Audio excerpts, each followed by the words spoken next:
Namaste, and welcome to our continuing series on the life divine with our beloved Ranga.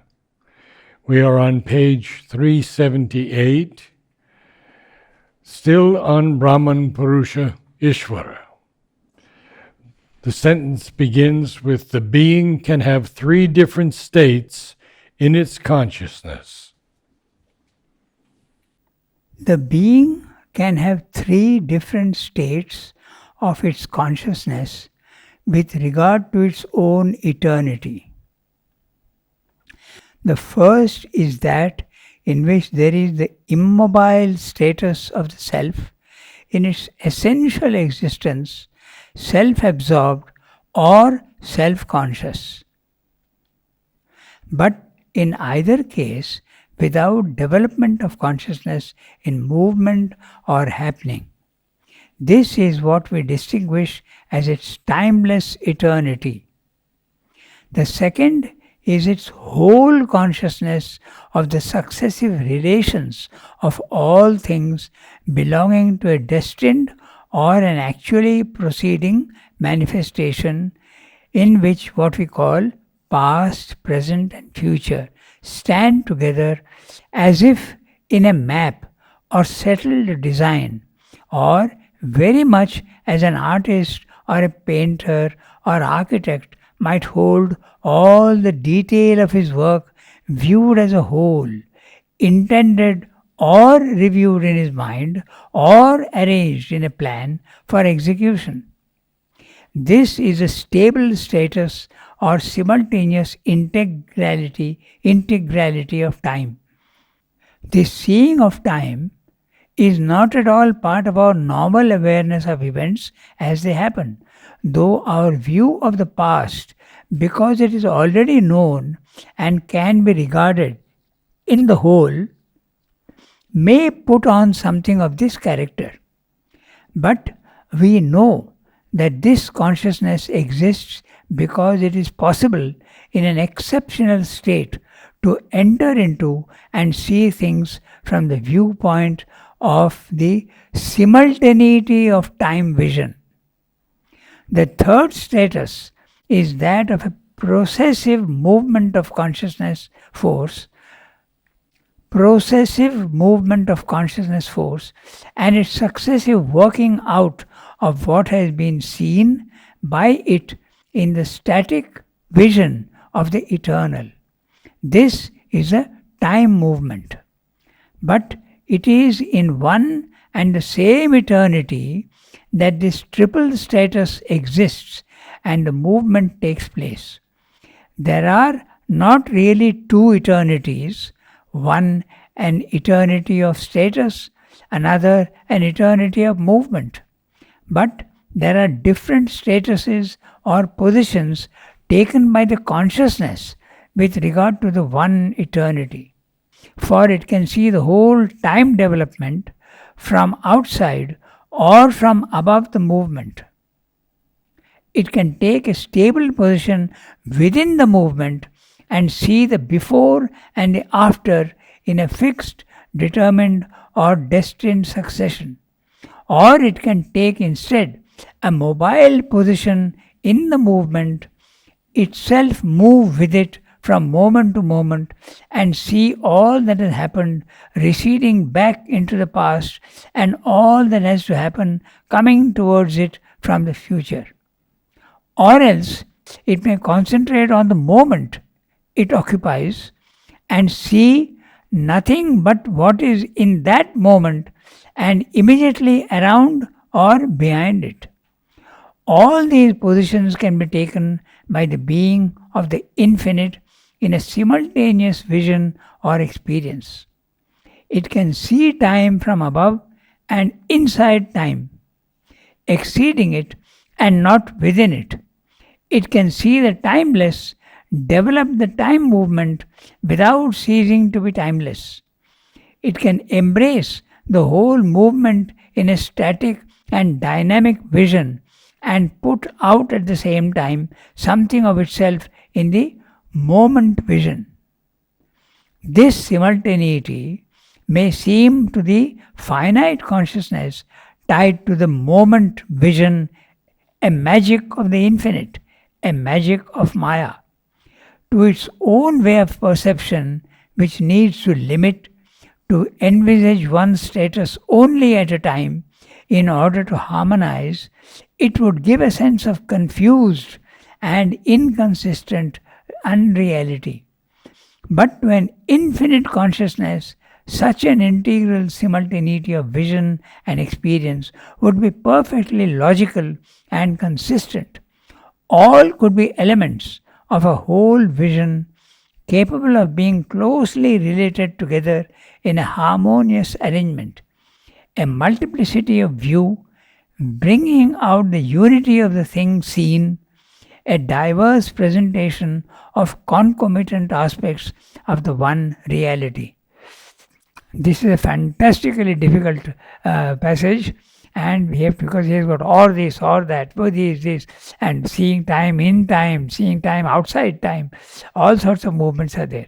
So what is it? We'll have to go step by step and see what he's saying. First question, being is capitalized. Yeah, he means the individual being, the Jivatman, because you are experiencing all this. But the Jivatman is not individual, it has also, the individual Jivatman has become the universal. Keep that in mind. You have your personality, the features, each nature, each soul has got its own nature, Swabhava. When the divine makes souls, he has made all our souls, each one is made differently, with a different purpose and a different nature. A combination of matter, life, mind, or the four aspects which he speaks of.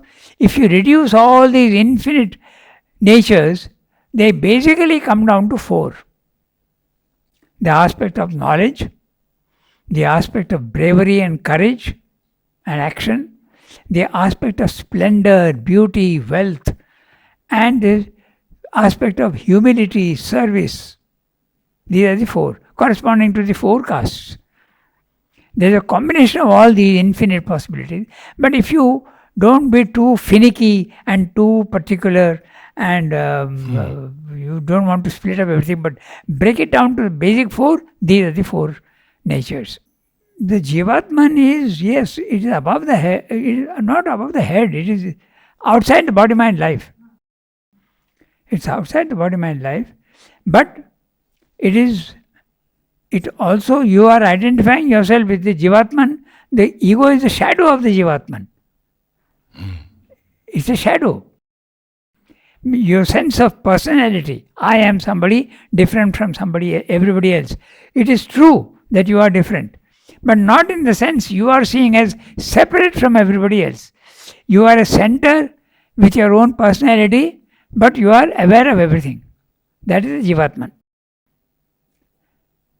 So when he uses the word being, he is using in that sense here. So what I'll do, I'll make a summary of this. We'll see the three states and then go into detail. It's fascinating. So what he's saying, the three movements of consciousness possible. Okay? There are three different experiences of time, either separately or simultaneously. So you can see them separately, 1, 2, 3. When you are seeing 1, you are not seeing 2 and 3. When you are seeing 2, you are not seeing 1 and 3. When you are seeing the third one, you are not necessarily seeing 1 and 2. But it's also possible to see them all together. That's what he says in the end of the paragraph. Okay? So what are these three ways of seeing? The static immobility of the self. Okay? When your consciousness becomes stable and you lose your identification with body, mind, life, and you enter into the higher mind, the first experience usually is that of the self. And what is the self again? Because these are all very abstract concepts, but they are not abstract to the one who is experiencing. It is more concrete than the physical world. So what is this consciousness of the self? It is something which is absolutely immobile, infinite, eternal, featureless, no features at all. So that's why it is not possible to describe it. But it is something wonderful. You are free, your soul has gone and it is gone into this position. And you normally become the witness of what is happening below. In your body, mind, life, in the world. So this is the self. So this is the first experience of the self. And the self can be of two types. Okay? The static immobility of the self. Here again, there is possible two different things. So, two different things. The first one is completely self-absorbed. It is aware of nothing else except its own, like a black hole. It's not aware of the universe. It's a condensed state, what you call chit ghana, dense consciousness. This is one, okay? The first one. Self-absorbed and not even conscious of itself. No observation at all. There is no observation. This is the first. Sam said that in the beginning of the para, we'll go and see that. The second one is, it is self-concentrated, absorbed, but seeing only itself fully. So the first is not seeing anything at all, pure consciousness, completely concentrated and condensed. And how would you define self-absorbed here? Self-absorbed is that, completely within itself. Okay. Self-absorbed into the self, the consciousness. No outward going movement. But in the other one, you are conscious of yourself fully. Absorbed, but seeing only itself fully. But itself fully means you see yourself in the cosmos, you see yourself also possibly in the universe. You see, but everywhere you are seeing yourself. So this is the first status. Now we come to the second one. Okay.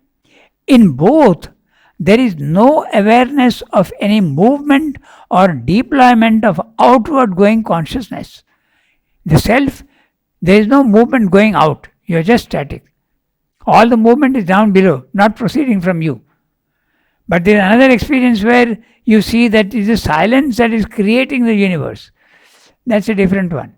But here, the first movement is this. That's why the ascetic rejects the physical world. Okay, so in both, there is no awareness of any movement or deployment of outward going consciousness. These are my words, but it's clear what he's saying. First is an absorbed state. The other is you are aware of yourself, but no going out. You are aware of everything, but there is no movement going out. No movement at all. Outward going on. This is the timeless eternity. When you go to the self, there is no time, no space. So it is timeless and eternal. The world also is time, eternal, but in time. Time eternity, timeless eternity. Okay, so this is the first one. Now the second one. A second experience is when past, present and future are all seen together as in a painting. You see the whole painting. You are not concentrated only on one scene. Even when you are seeing a painting, let's suppose you are seeing the Last Supper.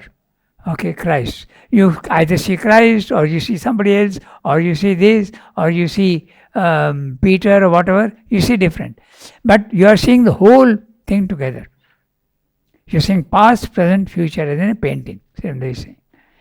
Or he also uses the word as a poet, keeps everything in his mind. No? He says, this is the Trikala Drishti. You are saying past, present and future all together. This is how Sri Aurobindo could say that India will be free in 1920. He is seeing in vision. And also telling us what the future will be. Yes. And this is not a very uncommon experience. We have also many who can see the future and also who can see the past of people. There is a famous example of an American disciple who came to Neem Karoli Baba. Neem Karoli Baba is a very well-known spiritual person, and when this American came to him, Neem Karoli Baba told him what was bothering him at home in America, and what his future would be. He became absolutely convinced that he is an extraordinary person.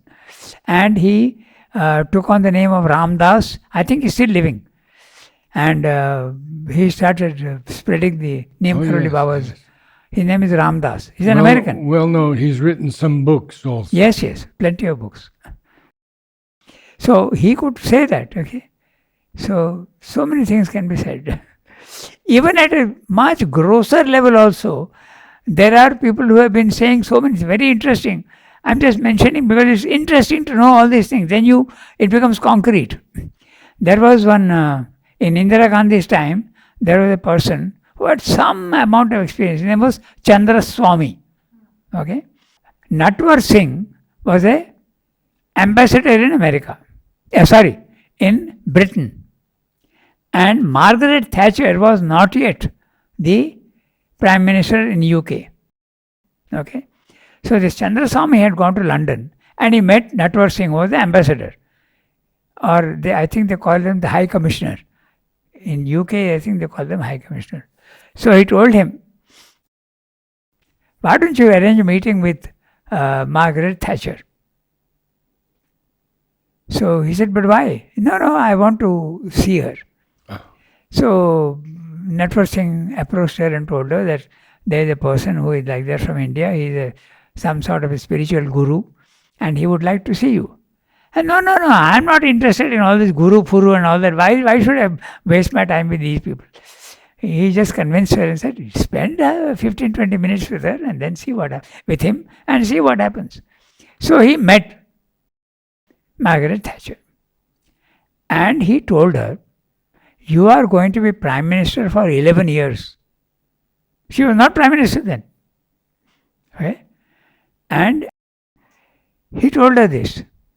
And she didn't give any importance to it or whatever, So afterwards, much later, when she became Prime Minister, she happened to be in Africa for something or other. And Natwar Singh also at that time was there in Africa. And he reminded Margaret Thatcher, you remember what Chandra Swami had told you? And she said, don't speak about these things at all. There's so much of disbelief in the West about all these things. Anything which is not physical, they don't believe. She shut him up and said, don't mention it to anybody. These are all, it may have happened by chance. There are 100,000 explanations. So my point is that there are many people who can see the future and the past, but seeing to what extent is a question. What about Ingo Swann? Ingo Swann. I didn't follow. Who is that? Ingo Swann. Yeah. He's a remote viewer. I see. He told them everything about Pluto years before they went to Pluto, and I haven't heard of everything him. was correct. Okay. I haven't heard of him. And I understand from some people, why didn't America or Russia go back to the moon? We had moon landing and everything. Ingo Swann said, there are people living there, they don't want you there. Let's see if it comes true. Yeah. We'll have to see. There's been no attempt to go to the moon since then. These are all, we take a note and then see. Because scientifically they say that it's not possible to live on the moon.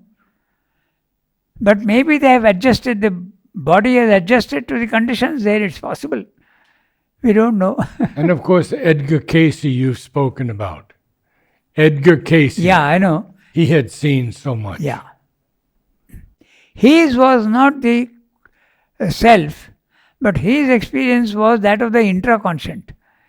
When you go into the intraconscient, you see things in the universe which is far away and sometimes you can see in the past also. So, and foretelling the future also, he said that also, but his experience was the intraconscient. Because when he was hypnotized, he learned that he could go into his intraconscient. Because he had an illness and he went to a doctor, and the doctor was thinking they could not find any problem with him, Edgar Casey. And the doctor said it is a, what is it called? Psychosomatic? Yeah, somatic. Yeah, that's right. Psychosomatic. Yes. In other words, there's nothing wrong with your physical being. But when he was put into a hypnotic sleep, he could see what was wrong with his body. And he said that. And then they found that yes, it is so. So that was the beginning of a very interesting series. And the doctor started using him for curing other people. And not living in different towns and different cities. So that's a very interesting, Edgar Casey is a very interesting story. Anyway, so from the description now, the first is you are in the static self. Time is not moving. Now in the second one, you are seeing time, past, present and future. Trikala Drishti. A second experience is when past, present and future are all seen together as in a painting. This is the Trikala Drishti. This is comparable to an artist who visualizes his entire work before executing it. It is somewhat similar to the way an ordinary man sees past events. That their beginning, their developing sequence, and the final result. To a certain extent, Swami is saying, when we look at our past, we can see, oh, now I understand why this thing happened today. It had happened 7 days ago and that was the starting point. So you can see over a stretch of time the different stages. So that's what I'm saying. Something like that in the spiritual field also. That's what he's saying. Okay? It is somewhat similar to the way ordinary man sees past events, their beginning, their developing sequence and the final result. This capacity is certainly not available to the normal man. A normal man does not see the past, present and future. Trikala Drishti is not possible. But if that normal man goes into his inconscient as intraconscient, the subliminal being, everything is stored there. So there you can see. So that's another matter. Now we come to the third one. The third state is a processive movement of consciousness and its successive working out of what has been seen in the static vision of the eternal. This is the time movement. So this is the time movement. So it's a processive state, he's saying. You can see what was intentioned in the Supreme and how it is being worked out here. So you are necessarily in time, you are seeing time. It's a process in time. But you are seeing the origin and the result. That's what Swami is saying. It's processive movement of consciousness and its successive working out of what has been seen in the static vision of the eternal. This is the time movement. Now further he says, all these three states are really one in eternity. It is the position that our consciousness takes that determines either the status or the dynamism. This also we have seen. The universe is beginning from Satchidananda, then it comes to overmind, then it comes to the higher mind, illumined mind, intuitive mind, then you have mind, life, matter. This is fixed. But the soul that is seeing, from where is it seeing? Then you see things differently. There is no change in the actual time or actual thing or anything. That is static. But their soul, when it is seeing from a particular angle, that's what it says. That's what he's saying. All these three states are really one in eternity. It is the position that our consciousness takes that determines the status and the dynamism. In the physical world, we are seeing only time. But when you go to the self, you are seeing timeless. You are seeing no time, timelessness, static time. So that's what he said. I think there's even more. Okay. Now, various possibilities exist. Consciousness can stand and watch the movement from outside. That's experience of the self also. You can stand there and watch the movement in the physical world, but you are not part of it. You are on the mountaintop and all the action taking place in the valley, you are seeing it. The witness self. Okay. There is a one possibility. Second possibility. Consciousness can watch the movement from above. Somebody is saying from outside, then is from above also you can see. That also changes. Okay. Consciousness can watch the movement from above of consciousness. See, third one. Consciousness can be static within the movement. You can be in the physical world, moving about, eating, sleeping and all, but your consciousness is static. You have to picture all these things to yourself, not easy. Okay. Then, the fourth one. Consciousness can take a mobile position within the movement. So you can flow with the things. What it means, God knows. Not very easy to understand. But this is what he's saying. Okay? Then, fifth one. Consciousness can concentrate on the movement and see the event from around and behind it. Not only the event, but around and behind and everything, you can see the circumstances of the movement. So, all these positions are possible simultaneously or separately.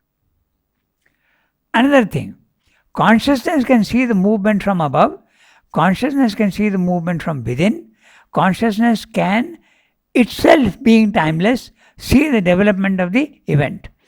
Consciousness, I am summing up, consciousness can itself being static and dynamic simultaneously even contribute and influence the course of events.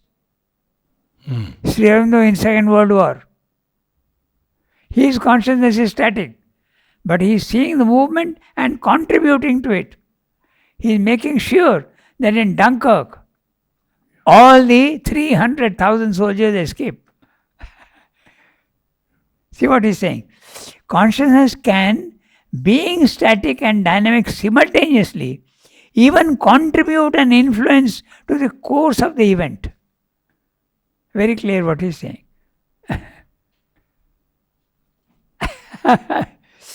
Also, he is going and helping people.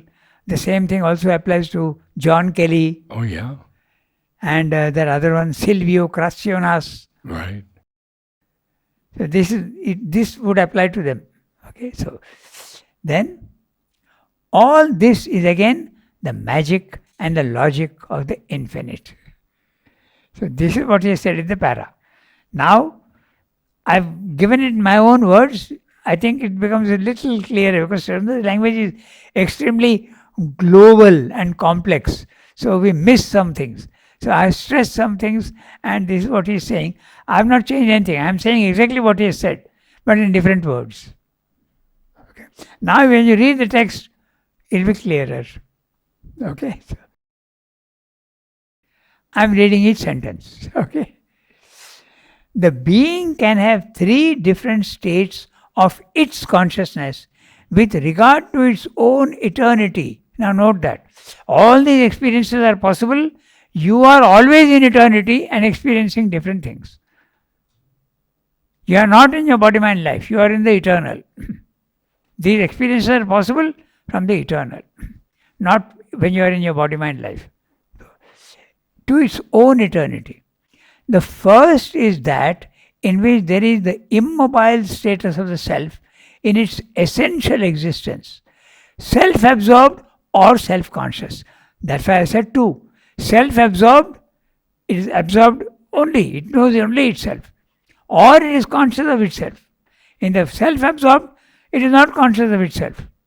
It has become the consciousness which is only consciousness, dense consciousness. The second one, it is conscious of itself.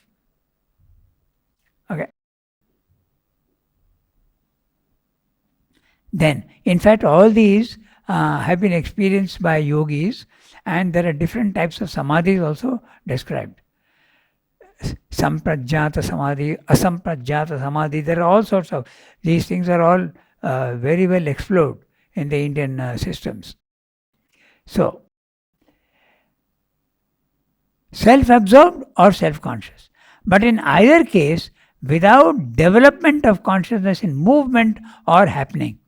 In both these cases, when you are in the self, there is no development, there is no outward going movement. It is static.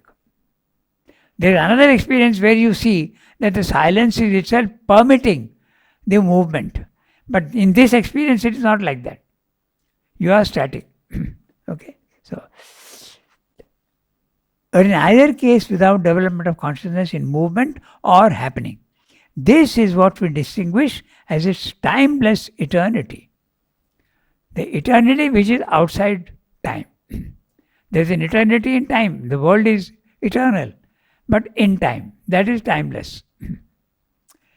The second movement, the second is its whole consciousness of the successive relations of all things belonging to a destined or an actually proceeding manifestation, in which what we call past, present and future stand together as if in a map or settled design, or very much as an artist or painter or architect might hold all the detail of his work viewed as a whole, intended or reviewed in his mind, or arranged in a plan for execution.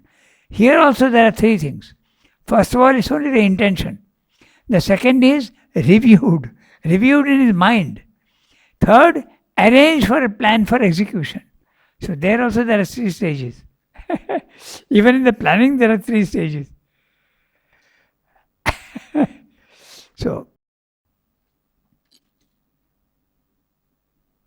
this is the stable status of simultaneous integrality of time.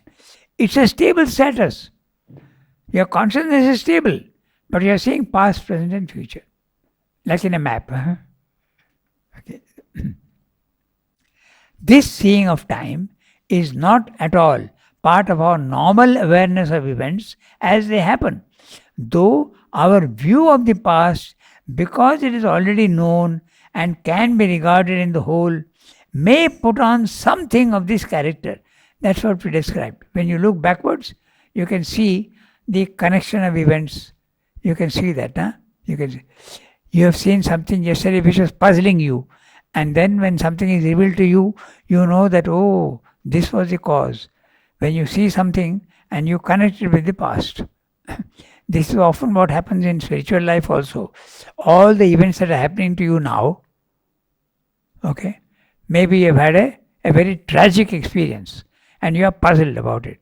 When you go to the self, you realize why it happened and how it happened and for what purpose it happened.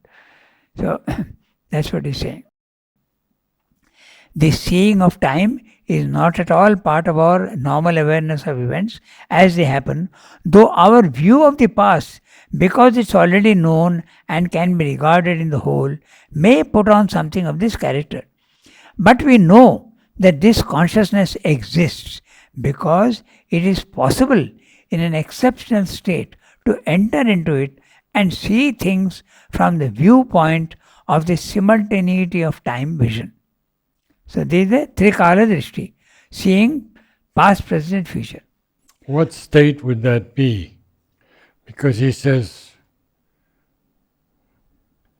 can be regarded in the whole, because it is possible in an exceptional state. Yeah. That would have to be... Yeah, either there or interconscious also. Okay. Either within or above. Mm-hmm.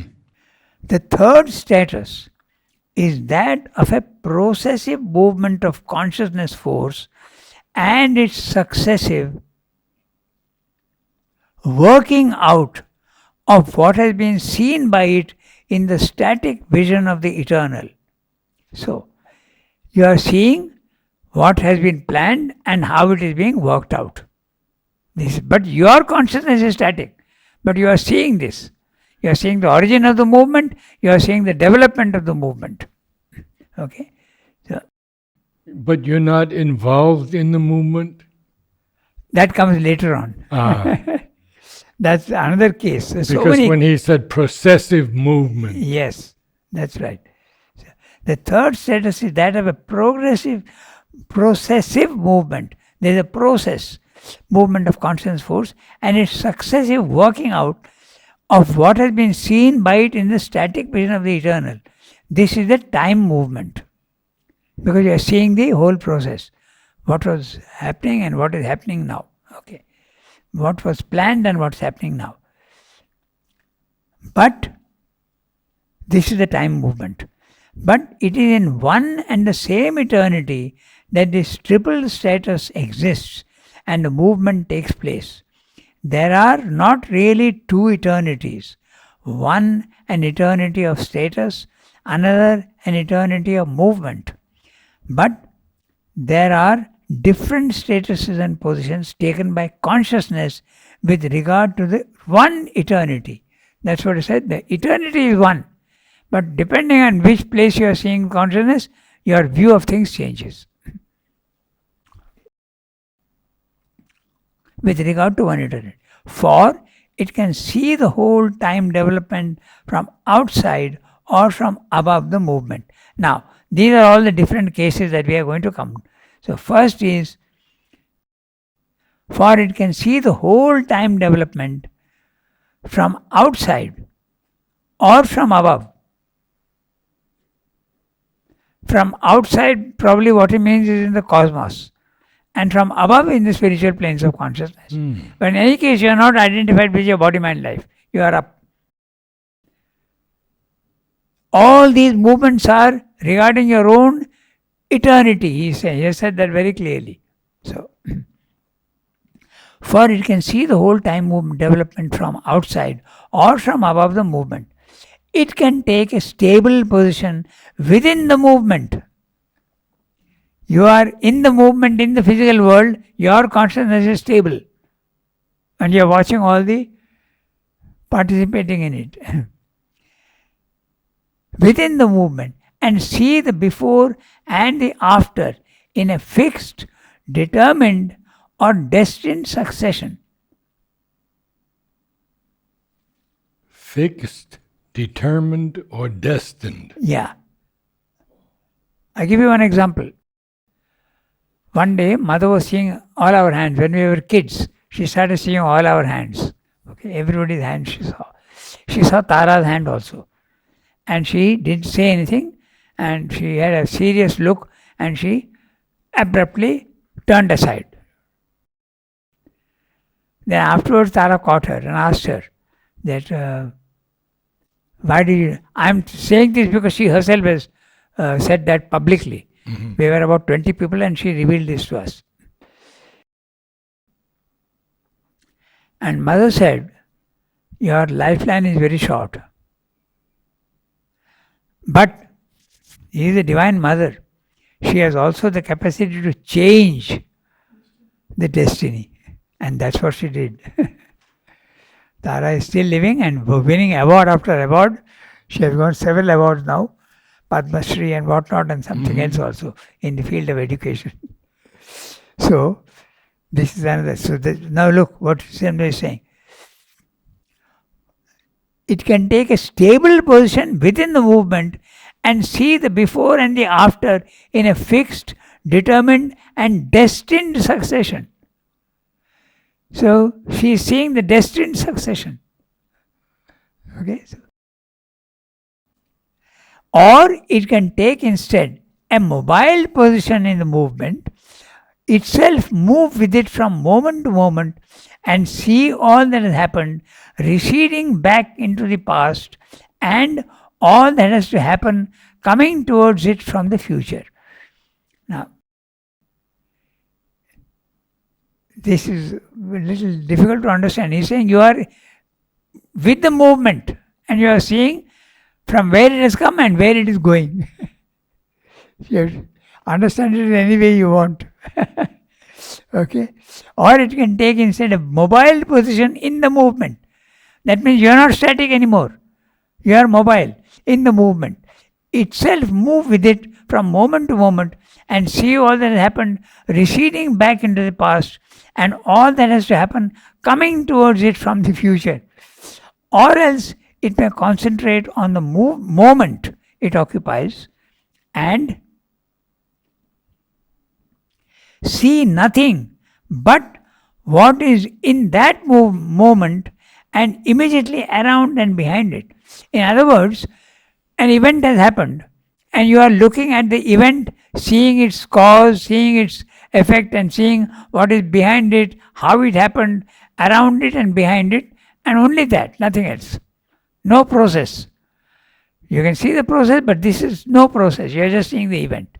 But you're never involved in it, in changing the process. No, I didn't follow. Are you involved in changing the process? You can if you have the power. That's what Mother did. No? Yes, Yeah. yes. That's what Mother did. Everybody may not have the power, Yeah, but those who have the power can do that. Change destiny. yes. Okay. Yeah, there is another example also of that. Raman Maharshi.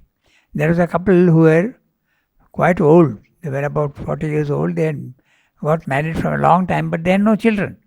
So they came to Raman Maharshi and said that we have had no children at all, but we would pray that you grant us a child. And they got a child.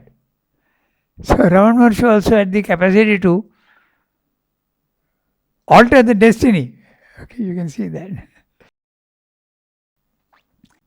Or else it may concentrate on the moment it occupies, see nothing but what is in that moment and immediately around or behind it. All these positions can be taken by the being of the infinite in a simultaneous vision or experience. All these things can be seen together. Okay?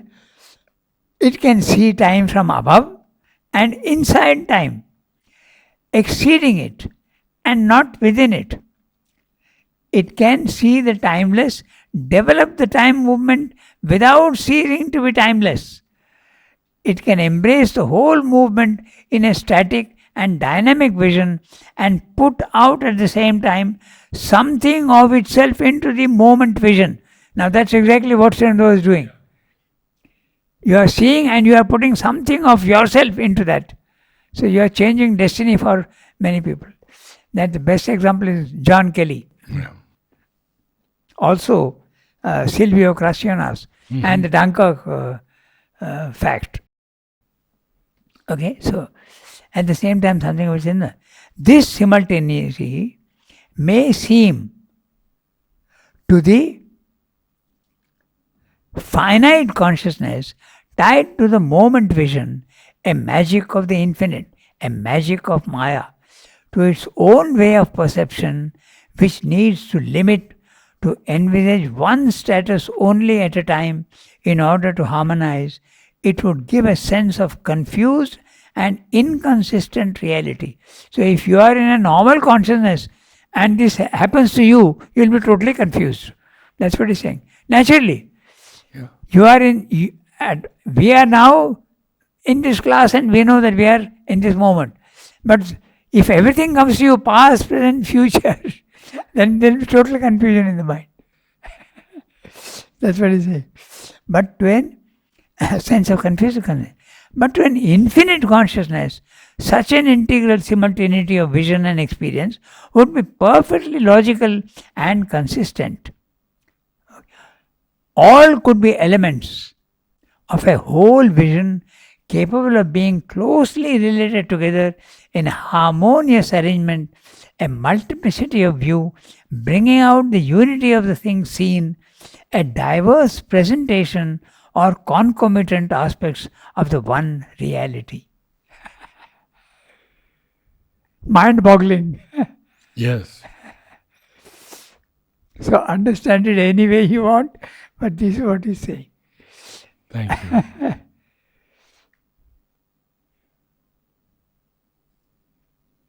We've had think that's fine for today. Yes.